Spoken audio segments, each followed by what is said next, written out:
We'll get started. If you have questions, please send them in the Q&A box to myself, and then I will manage them as host throughout the session and keep an eye out, and we'll have Anita answer them at the end.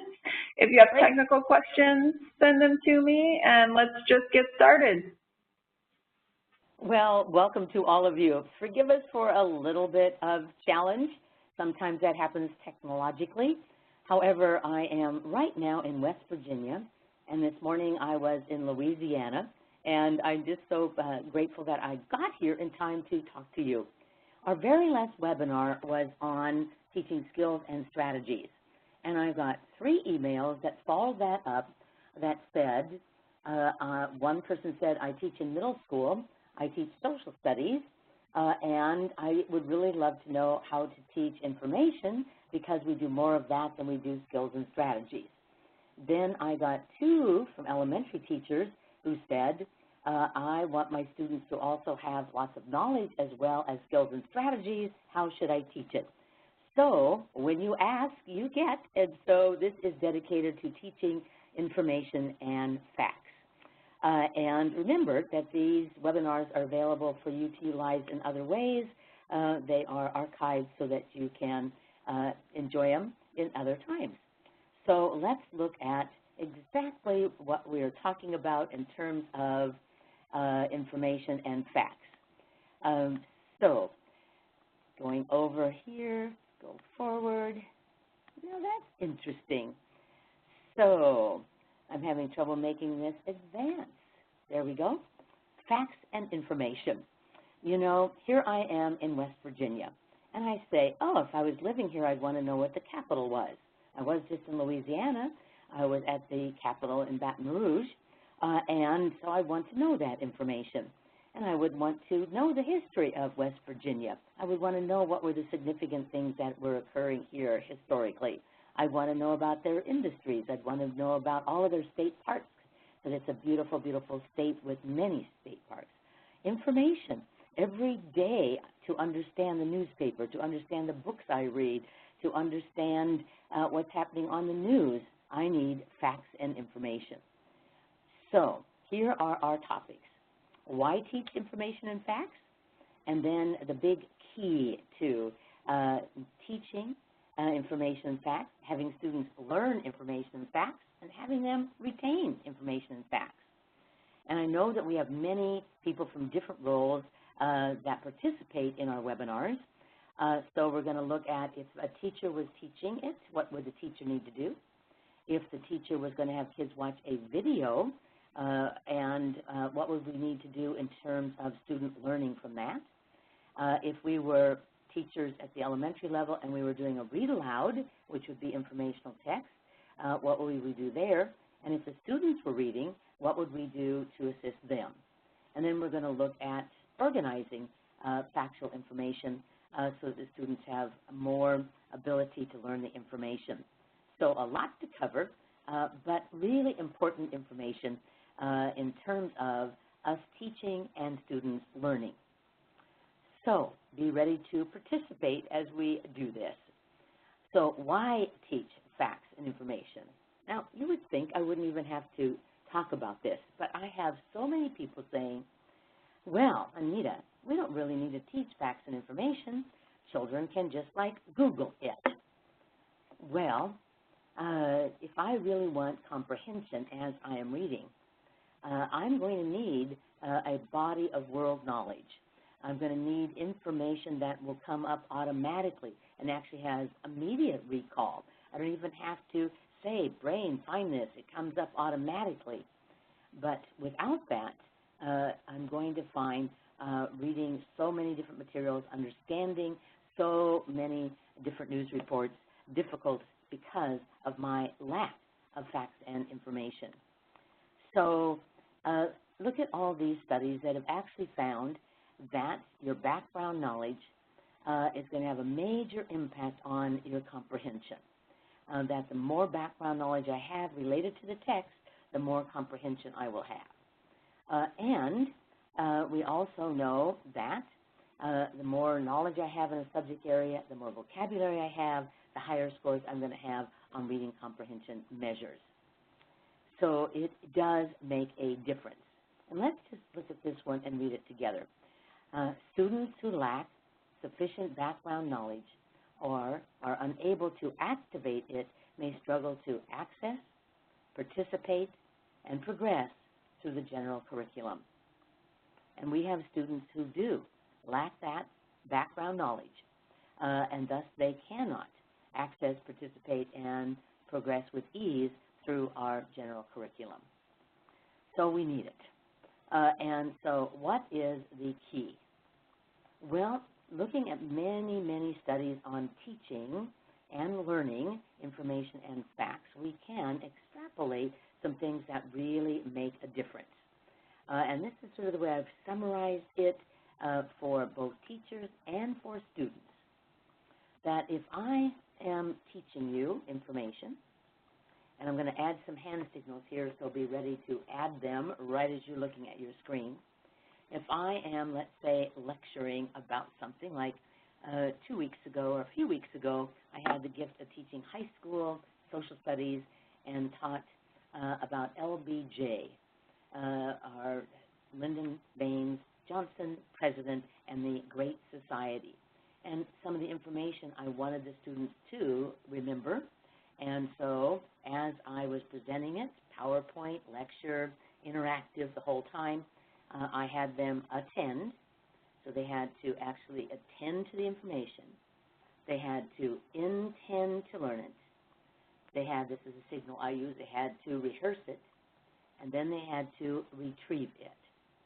And these are the kind of a summary of what needs to occur if I want them to retain the information. I want them to attend. I want them to intend to learn it. I want them to rehearse it. And then I want them to retrieve it from memory, unsupported, unscaffolded, so we can get some deep neural pathways that will support retention of the information. So one more time, because we're going to use this throughout the webinar, I need to have them attend, intend, rehearse, and retrieve.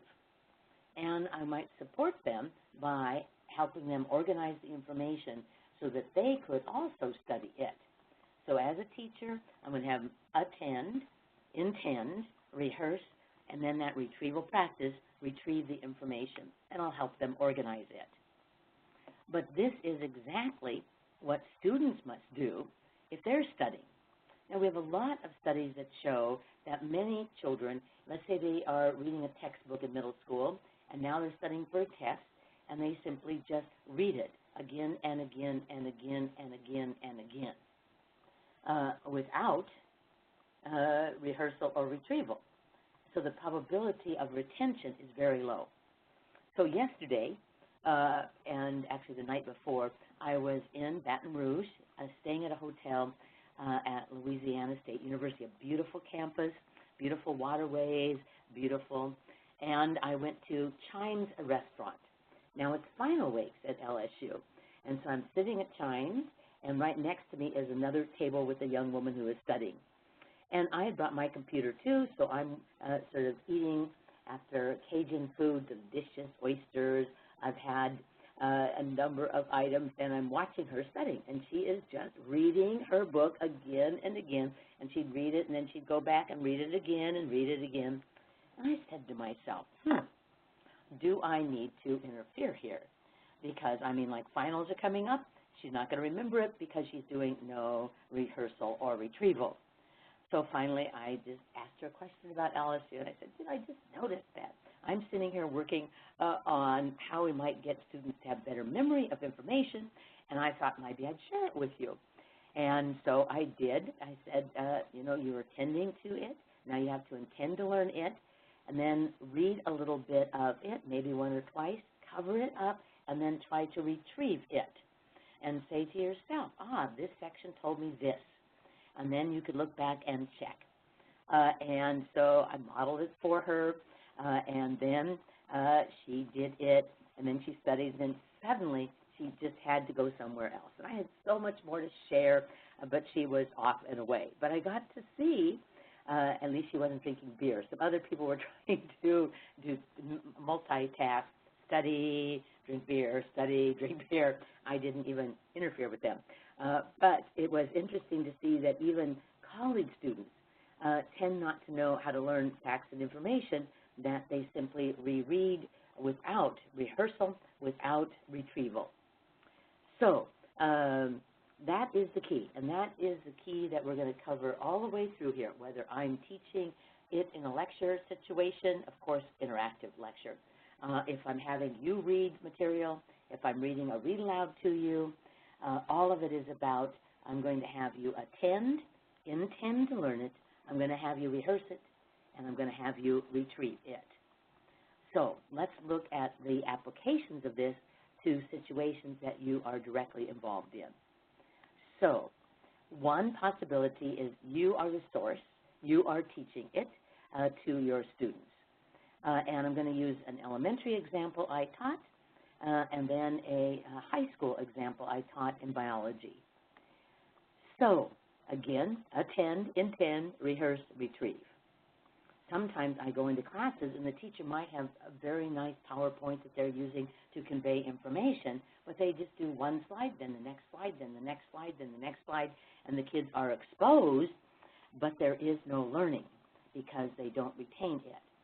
And so one day I was teaching students in preparation for reading an article about emperor penguins. I needed to give them some factual information to scaffold and support their comprehension. And they were going to be learning about these penguins, and they had to know something about the environment of the penguins, the habitat, in order to be able to remember the information. So now you are my elementary students, and looking up here, so students, we are going to be studying about emperor penguins as a part of our bird unit. But this set of birds, oh my goodness, so fascinating. And as we did before, we had to find some information about the habitat of a bird group so that we could understand more about things such as reproduction, about their food, about their movement. So let's look at and learn about some background knowledge on the habitat of the emperor penguins. So they would be found on the continent of Antarctica. And so what's the continent? Antarctica. Put your hand on your table and tap out that word and say the parts. Antarctica. Again, Antarctica. One more time, Antarctica. Teacher talk. That's just a reminder of how important it is that the students can pronounce the words that they may never have said or heard, so they can attach meaning to it, store it cognitively, and retrieve it. So having students slow it down and say the parts of the word, very good practice. Okay, back to being my students. So read with me the first bullet about this continent. And read it with me and go. Twice the size of Australia. All right, last time I was here, we were studying Australia, and we thought it was a very large country. But this is twice the size, twice the amount of land. Read the second bullet with me. The South Pole in Antarctica. So there is a point, and I showed it on the map and on the globe, called the South Pole. We already talked about the North Pole, and now we have the South Pole. Pretend I have a globe here. And we have an imaginary line that would go through the globe from the North Pole to the South Pole, on which the Earth would rotate. So that's, here we have the North Pole, here we have the South Pole, and that is going to give us an imaginary line for the rotation of the Earth. Well, what else do we know about the land? What else is important about the land? Well, one of the things that is really critical is this first bullet, and read it with me, everyone. Ice covers all but 2.4% of the land. Now, I don't expect you to remember 2.4%, but I do want you to remember that almost all of the land of the continent of Antarctica is covered in ice. Just a little tiny bit of it is not covered in ice. And the next thing we need to know about the land is this. that 90% of the ice found on the Earth is on the continent of Antarctica. Now, this, of course, is talking about natural ice. Ice that would be in the form of glaciers, ice that would be in the form of ice that had packed up over time. 90% of the natural ice is found on the Earth is on Antarctica. And that's why students, just a few weeks ago, remember we were studying about global warming and how one continent that we really watch for is Antarctica because of the rather fast melting of that ice and how it might change the actual oceans and might affect even some of the land, like in Louisiana, where I just was, in the United States. So I want you to take a moment to study those two slides about the land, and in a moment, without peeking, you're going to have to convey that information. You're going to have to tell that information to your partner. So take a moment to study.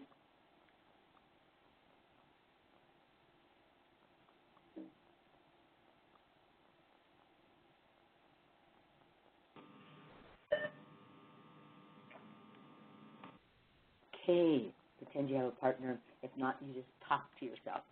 So one, you're going to tell your partner without peeking, so turn over your handout, and you're going to tell your partner about the land of Antarctica. And you're going to start by saying, here's some things you need to know about the land of Antarctica.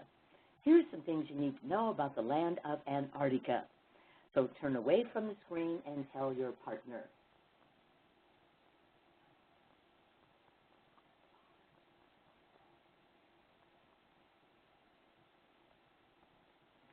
Okay, excellent. So just as a check, I'm certain that you said that it's very large, larger than Australia, that we'd find the South Pole there, that it is covered in ice. In fact, of the natural ice on the world, on the Earth, 90% of it is found there. Okay, so in that little tiny demonstration, first I had you attend, pretending you were my students. I had you attend.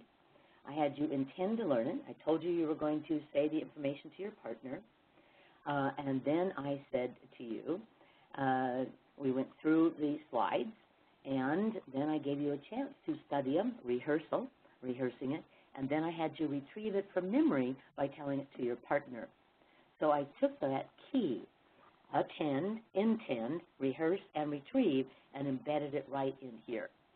And that's what you do if you want the kids to learn it.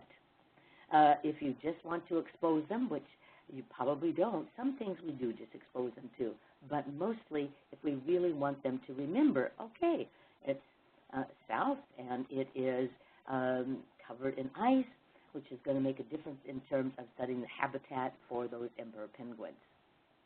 Now, I'm not just talking elementary, though. I did give you rest of the PowerPoint, and this is another important point. So the day I taught this, I went on to talk about the climate, that it's cold and windy, and that it has very little precipitation. It's the driest place on Earth. And so it's considered a desert because it has so little rain and snow. Well, this shows us something else about knowledge. So I was at the school teaching the next day doing demonstration lessons, and the principal came and said, you know, one of our parents just emailed me and said, you know, you have a professor who taught my child yesterday and said that Antarctica was a desert. It can't be a desert. We looked up pictures and we saw all of this snow. It can't be a desert. Well, the child was interested enough in knowledge and learning something that went home and shared it with the father, who then looked at pictures of Antarctica, like the one you're looking at, and said, oh, it can't be a desert. Well, that snow, because it never goes below freezing, could have been there for years and years and years and years and years and built up. So it has very little new precipitation, but it does have layers of snow because it doesn't melt. And so I did have an email conversation with the father, and the father said, oh my gosh, that is so interesting. Now I have a new conception of what is desert. You see, child wanted to share knowledge, father wanted to follow it up. we had this great conversation about knowledge and how important it was, and it just proved to me once again that we do love knowledge. We do love facts. So we then learned about the plants, but let's go over here to 18, and I'll just share with you a lesson that I taught this year on DNA in a high school biology class. Let me tell you, I had to study. I hadn't taken biology since 1963, and so I had a lot of learning to do to be able to teach this lesson, but I'm so glad I did because I learned a lot. So like any good lesson, I started by giving the kids the learning intentions, one, that they would be able to extract from graphics information, because so many children skip over the graphics and more information is conveyed through graphics. And that then today in the lesson, we will be learning about what is DNA, how is it structured, where it's found, nucleus, what are chromosomes, the containers of DNA, and what are genes, a piece of DNA that would give information to our bodies. So we had a clear intention that they'd be able to answer these questions. Now, same basic key. I'm going to have them attend to the information, intend to learn it. I'm going to have them rehearse it, and then I'm going to have them then be able to retrieve it. So I started out by giving them what is DNA. And then, so we went through each of these big ideas, including use of an analogy. It's like a blueprint. A blueprint tells us how to build a structure, and DNA tells us about how we're going to function and reproduce and develop. So they're instructions for us. And then I had them, after we went through this, I had them reread it, and then I had them turn their handout over, and I said, choose. Pretend that you were giving to someone who's totally naive about DNA, and you were giving them a basic idea about what it is. Tell your partner what DNA was. And then we went back and got feedback by looking at this. And the next thing we did is look at how it is structured. And so we looked at the fact that there is a code using 4 chemical bases. So we read the chemical bases, and then we looked at how they pair up, because they come in pairs, and they come in predictable pairs of bases, chemical bases. And then we looked at another graphic, which also shows, again, these chemical bases and how they are paired together, and how they are paired always in the same way. So then I had them look at these two, go back and study these again, and then I had them retrieve it a little bit differently. I said, one, using this first graphic, you teach it to your partner, and then 2s, when they're done, use this graphic and teach it to your partner. And so again, we had to attend, we had to intend to the information, we had to rehearse it, give them a chance to study it, and then they had to teach it to their partner, so they had to retrieve it. But it also gave them practice in using graphics as a way to convey information to themselves or to others. And so we continued throughout. It was just a wonderful class. I had such a good time. We continued by looking at nucleotides. Oh, I learned so much about these phosphate and sugar molecules. And again, we did the same thing. I presented the information. I had them carefully study the slides, and then using the graphics, I had them teach it to their partner. And so we continued in that way. So we had 2 graphics, and one taught one, and the other one taught the other. But if I had just gone through these slides, boom, boom, boom, boom, boom, they would have been exposed, but no learning would have occurred. But by having them have to stop and study, and then retrieve the information and share it, we had significantly higher outcomes. So now you can look at all of these and learn more about how it is structured, and it's found in the nucleus, and that container is referred to as a chromosome, and one segment of that DNA on the chromosome is going to be a gene. It was like such a good night, good day, and I hope they studied it at night too. But at the end, we went back over these questions once again, and they had to answer each of them. So at the end, they were held accountable for retrieving the information. So if we want them to learn it, we have to structure our teaching to promote learning.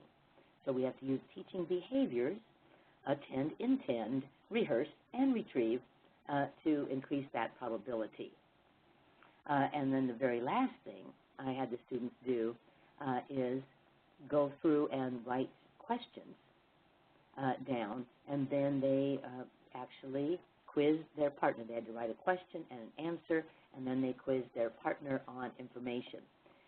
And that was a great way to give them more retrieval practice, because in the actual constructing of the question and the answer, they're rehearsing it, but then when they asked the question of their partner, they had to retrieve it. So these are really important keys that we can use constantly as we think, how am I going to teach information to increase the probability of retention? Well, what other kinds of sources might we have? What I notice is that as I visit particularly middle school and high school classes, that we have so many videos available, so much media available that we are utilizing them. But I want to share with you something that I've been recently reading about, and that is this. Many teachers use the videos to introduce a topic, but most people who are examining this question about use of media would say use it instead to further their knowledge, not to introduce it. Now, let me go back to LBJ. And so I looked at all the types of video that I could find on the Great Society, about LBJ, and that I might be able to use as we introduce the topic. But what I found was this, that when you watch media, first of all, a video, they're very, very dense. So it might be a half hour that covers the entire life of LBJ. It covers Lady Bird Johnson. Notice that her name is LBJ also. I wonder if you had to go out and find someone who would get the right initials. And then they named their daughters with the same initials, LBJ. They even named their dog LBJ. They named the ranch LBJ. And that's a little bit of it, but then the rest of his life and how he became a representative from his state of Texas because a representative died, how he became a senator because he took place of a senator, how he became president. He became a president when Kennedy died. So all of his major entrances into House of Representatives, Senate, and presidential came at the death of another person. Okay, but I noticed, my goodness, without a lot of background knowledge, I would not have been able to understand in any depth all these videos. So many people are saying use the media afterwards when the students have been taught information, where they've read information, where they've learned background knowledge. Then they're going to have higher comprehension, and it'll be more interesting to them than when they have it at first and it's really dense and too much information and they can't get it, they can't put it in place because they have nothing to connect it to. So I had read the articles that stated that, and then I got to see it in action as I reviewed videos. So I just suggest to you, be certain that the kids have enough background knowledge to be able to utilize the videos.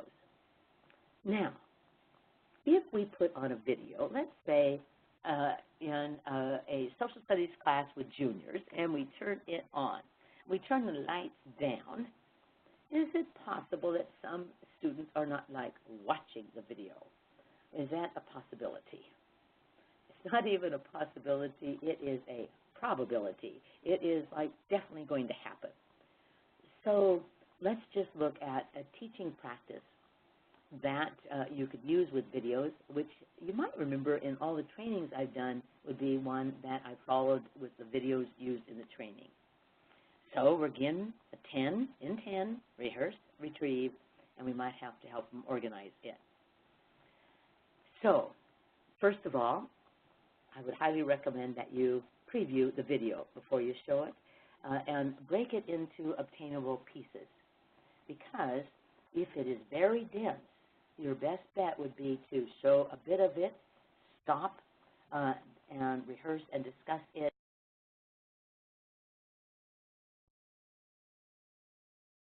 So put it into obtainable bits and establish expectations beforehand. So, for example, I might say we are going to watch this video about the actual assassination of Kennedy, and also, though, the swearing in of LBJ. And as we're doing this, I want you to take notes where you write, as we've done in the past, on our Cornell notes, write the topic, and then write the critical information. And afterwards, you're going to use those notes to write a summary of the content. So I'm establishing, it doesn't have to be these, but I'm establishing expectations that during the video that they are to be attending and taking some notes. And afterwards, I'm going to have them write a summary.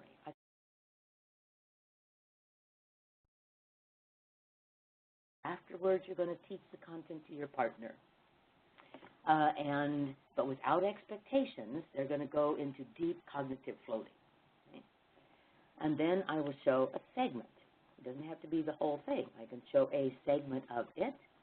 And then I'm going to stop, maybe give the students a chance to add to their notes. I might give them then a chance to study their notes. Now, this strategy, read, cover, recite, check, is a takeaway from today. It is a strategy that we embedded in the Study Skills program that I wrote with Mary Gleason, and it was one of the strategies that really reflects attend, intend, rehearse, and retrieve. So we're going to study our notes, we're going to read our notes, we'll cover them up, we'll recite it from memory, and lift our hand and check. And then afterwards, I could have them retell it to their partner. I could have them answer questions. I could have them write a summary. But in other words, I'm not just going to show the video for entertainment purposes. I want them to learn. And that means they're going to have to rehearse and retrieve if I want them to retain the critical information. So let's make videos a teaching moment, not just a moment.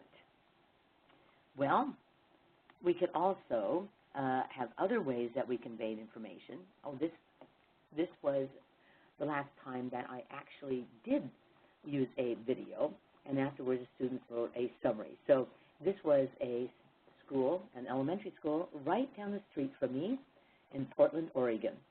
And if you were to come to Portland, Oregon, northwest Portland, Oregon, every September into early October, we have a migration of birds called the Vox swifts, and it's a big deal. I always plan time to be in Portland when the swifts come.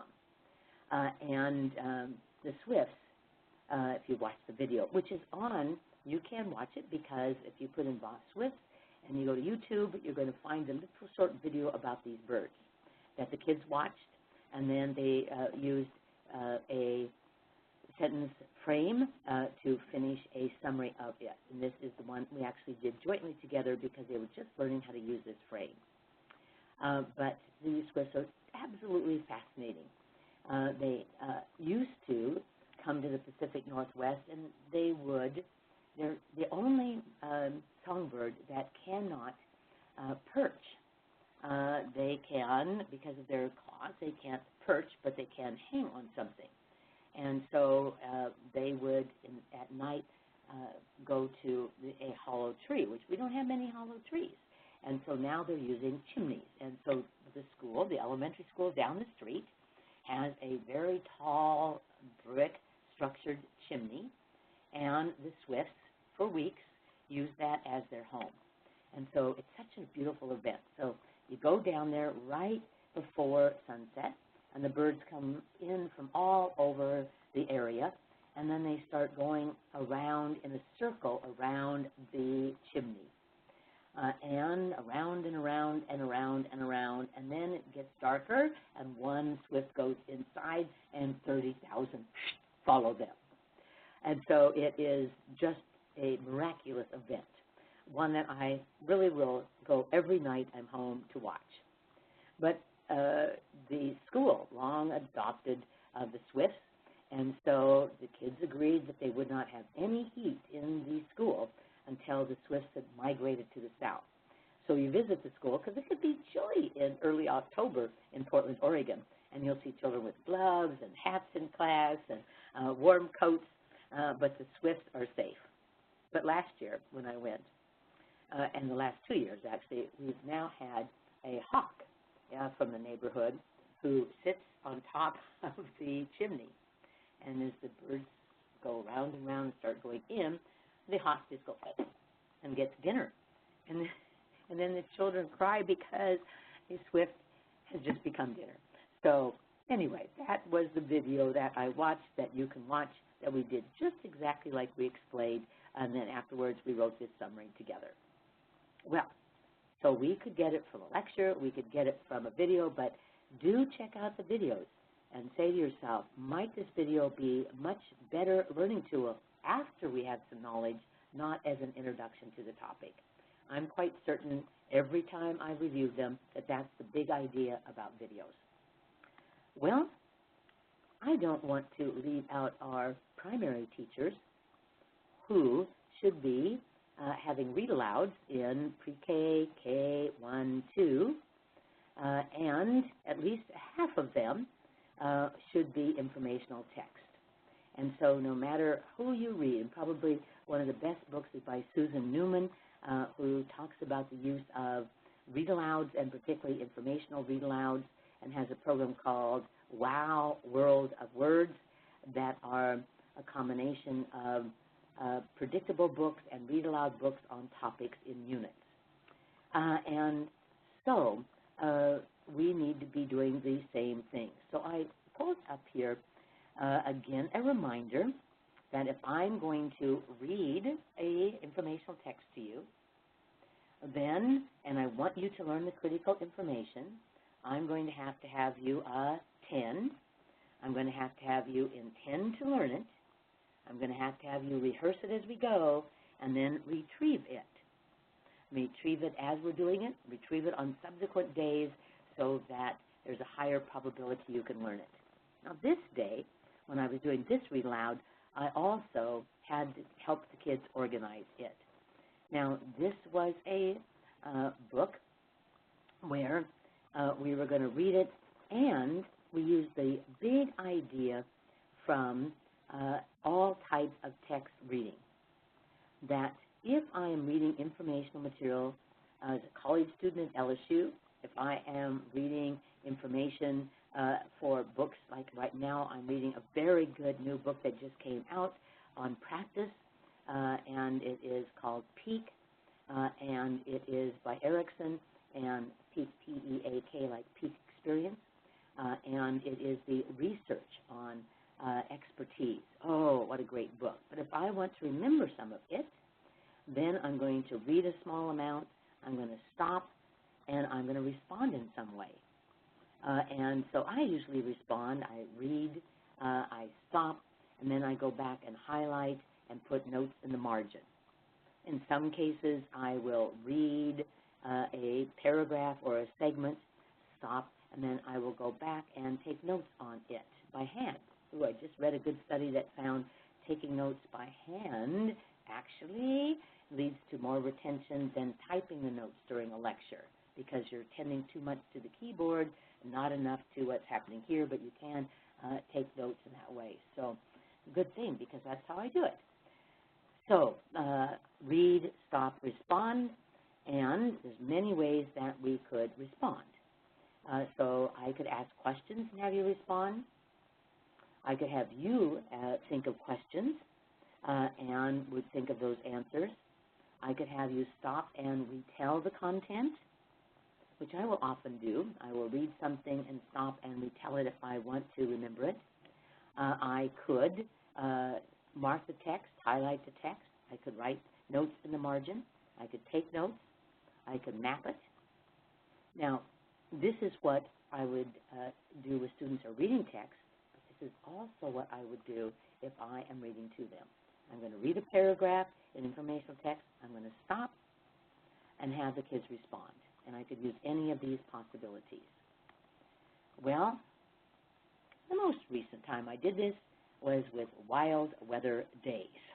Very appropriate, because today, as I came into West Virginia, we had wild weather day here. And when I was in Baton Rouge, where we had 6 inches of rain while I was there, wild weather days. And so you're going to be my students. So this book we're going to read is called Wild Weather Days. And say it, everyone, Wild Weather Days. Excellent. And the first thing we're going to read is thunderstorms usually occur in spring or summer. So the first thing we're talking about in terms of wild weather days are thunderstorms. And when they occur is in spring or summer. So as we stopped, I helped the kids organize by making exactly what you see in front of you, a graphic of the information. So then I said to the students, think about this. 1, tell your partner what we already know about thunderstorms. And then they said, well, they occur in summer or in winter, or in spring. And then I read on, thunderstorms happen when ice and water rub together inside a cloud. And then I had them stop and rehearse it. Put your hands like this. So thunderstorms happen when ice and water rub together inside of a cloud. Now, first you see a flash of lightning, then you hear the crackle of thunder. And so first we'd hear a flash of lightning, then we'd hear the crackle of thunder. And so then I stopped and added those notes. And then we went back and retold it, and then I had them retrieve the information. So, again, I'm having them attend. I'm having them intend to learn it. We are rehearsing it, but I'm having them retrieve it, but I help them organize it with a mapping strategy. Wow. These kids learned about wild weather days. They experienced it all the time, but they learned more about it. And so they had to then tell their partner what they had learned about thunderstorms. So that was that retrieval part.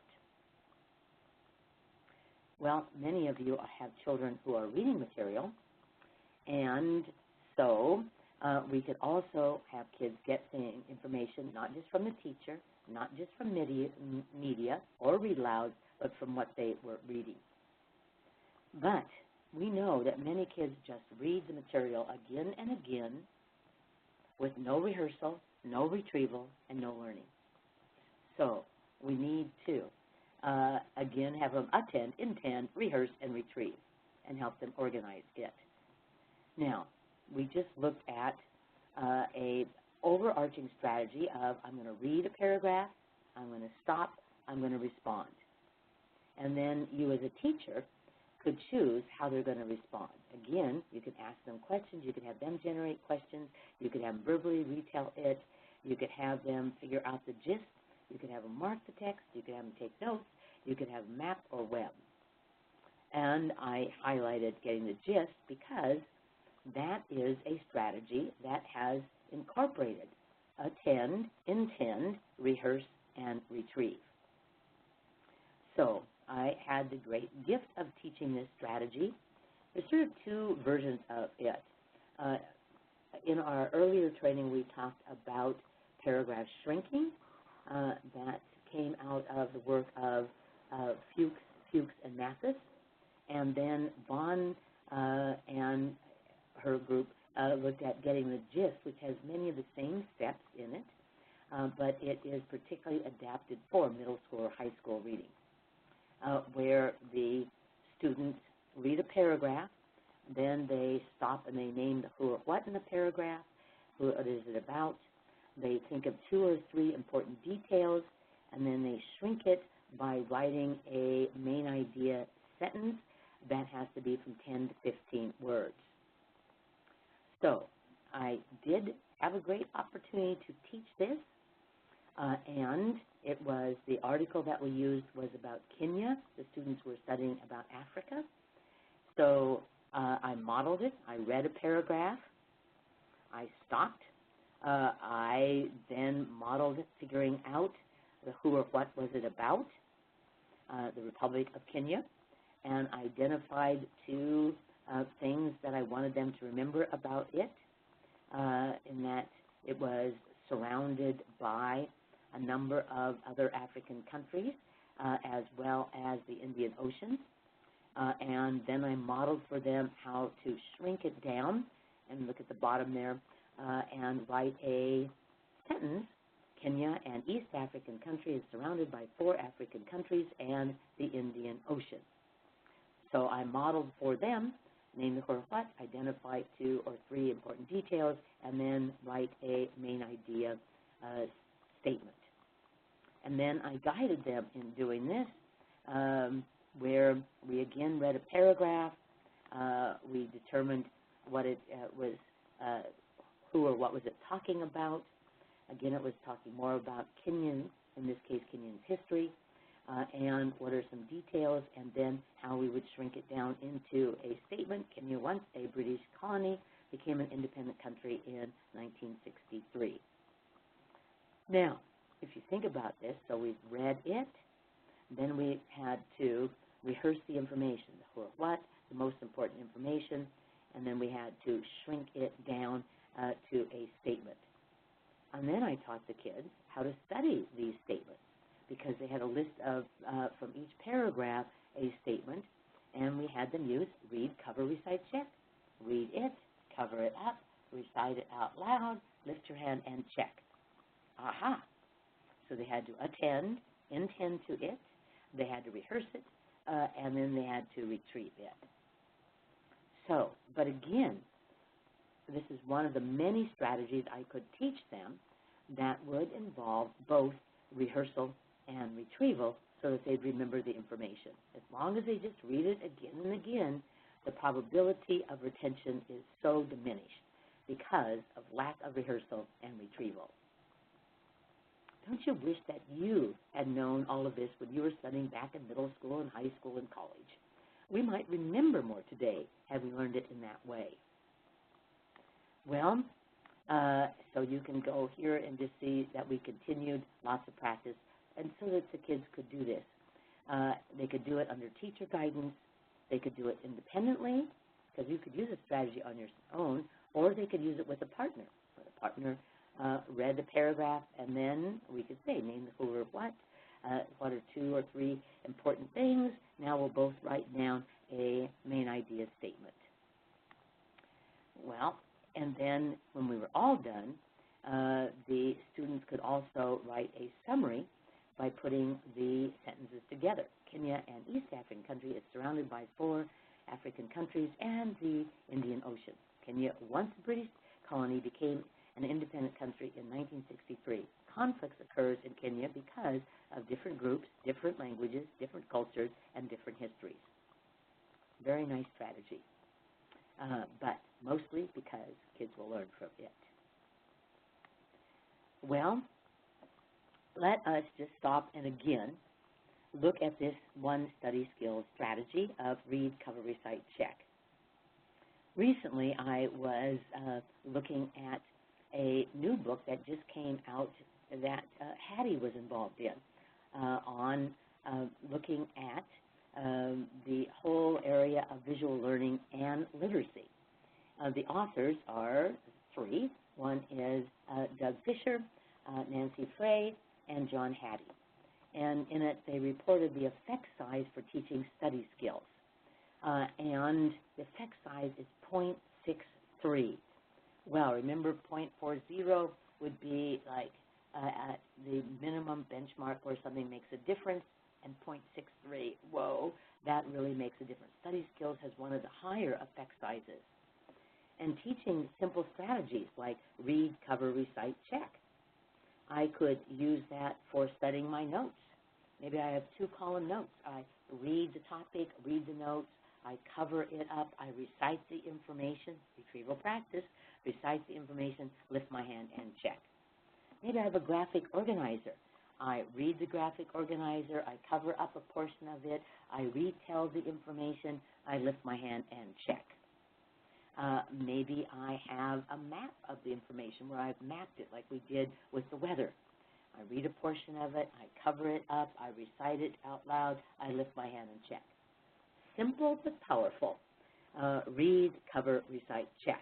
Hopefully my young student at LSU is using it this week to continue preparing for her finals.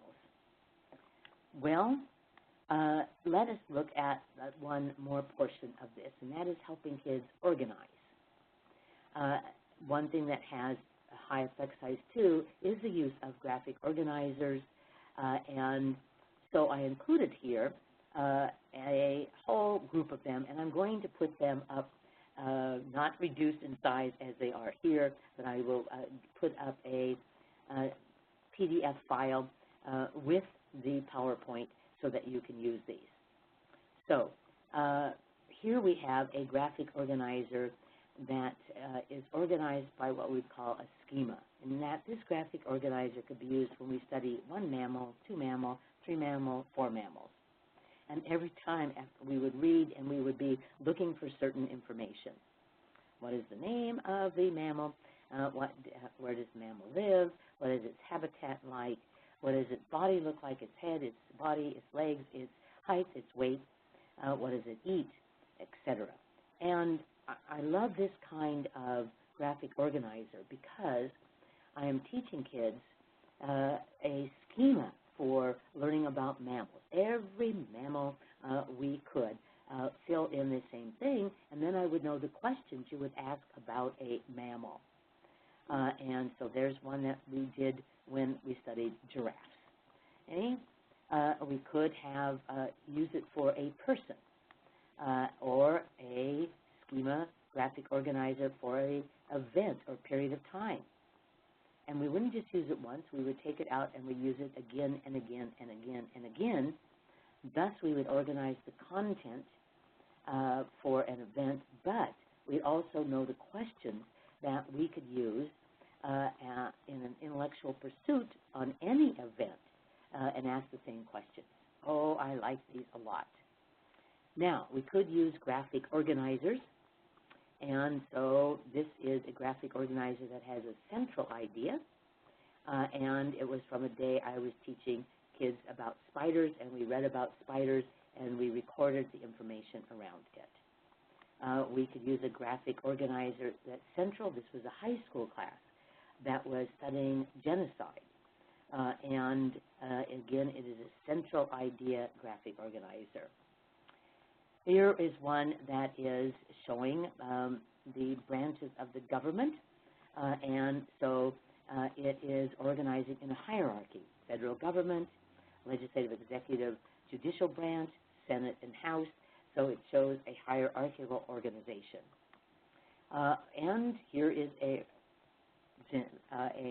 Venn diagram that you instantly recognize to compare how things are same and different. This would be also showing same and different, but doing it with a chart so that you would compare 3 different habitats. Another compare and contrast the attributes on which you're comparing them, how one would have that attribute and another. So these are just examples of where you organize the information for these students. But once again, the big idea here is I have to have the students, what everyone, attend. I have to have them intend. I have to have them rehearse. I have to have them retrieve. And I also may have to help them organize the information. I want a world of children who have knowledge. I want children, no matter what their zip code is, I want them to have knowledge. Because everything I read, everything I hear requires some knowledge. And I don't want there to be differences by economic level. I want us to teach knowledge, even as we teach skills and strategy, even as we teach vocabulary. I love knowledge, and I want kids to love knowledge. And I was reminded about that when I was teaching about LBJ. Suddenly I became fascinated by the knowledge I gained. You know, to look at the legislation and learn that, oh my goodness, that is during that time where we had Head Start and Medicare and VISTA. I just got all excited about learning more about it. And you know, here is the thing we know about curiosity. Until you have some knowledge, you're not curious. Until I have some knowledge about LBJ, I wasn't looking up more information. Until I have some information about the habitat of Antarctica, I'm not connecting that to the life of those penguins. So let's teach facts, but not just expose kids. Pick out some of the factual information we really want them to store in permanent memory so it can support their comprehension and support any kind of thinking they have to do within working memory. So, Ms. Jackie, do we have any questions that I should respond to? Anita, at the moment, we just have one question, which is why do you use the language learning intentions rather than learning objectives? Learning intentions. Well, probably because of my recent time in Australia, where they call them learning intentions. And they do that, there is an intention for learning. And so as a result, it is much more likely that the teacher is going to have intention to teach in a way that this learning will occur. Let me just give you an example. So I have long had a goal or an objective to, let's say, weigh 120 pounds. You know, since I was 20, that was one of my objectives. But when you have a goal or you have an objective, it could be like very far in the future. But if you have an intention, you are more likely to take action in regards to it. So it was to make it literally more intentional, more in the moment, more right now. We are going to learn this. I think it's a small change, but I think that it did help me saying to those high school students, there is an intention that you will be able to answer all of these questions by the end of the period, and you're going to have to answer them and generate questions for your peers also. So that's why, just to make it more intentional. Terrific. We will give it a minute here and see if anybody has any additional questions. We will start having our next series of webinars in late summer or in the fall. But lately, some people have been asking me questions, sending me topics, and it's enriched the possibilities.